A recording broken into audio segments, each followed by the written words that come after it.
আজকে দেরিতে ঘুম থেকে উঠছি তো মনে হলো যে আজকে বেরোবো কি হবো না।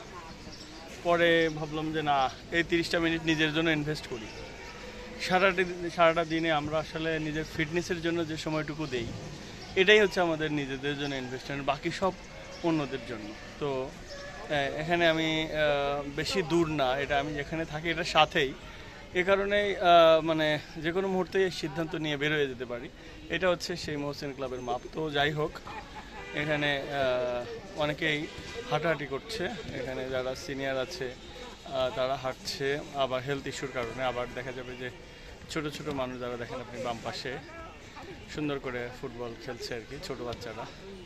তো এটা হচ্ছে মোটামুটি সবুজ মাঠ, যদিও পায়ে জুতা থাকার কারণে সবুজের ছোঁয়া খুব বেশি একটা পাই না, কিন্তু তারপরেও চোখের জন্য তো আইসুদিং, চোখটা তো শান্তি পায়, কারণ এটা একটা হচ্ছে সব কিছুর জন্যই একটা কালবনেস, মানে কুল একটা ওয়েদার, একটা হেলথ। আমার মনে হয় যে এই শহরের মধ্যে এই ন্যাচারাল যে সবুজ যে প্রকৃতি আছে, এগুলো দেখাটাও চোখের জন্য একটা খাদ্য আমার মনে হয়।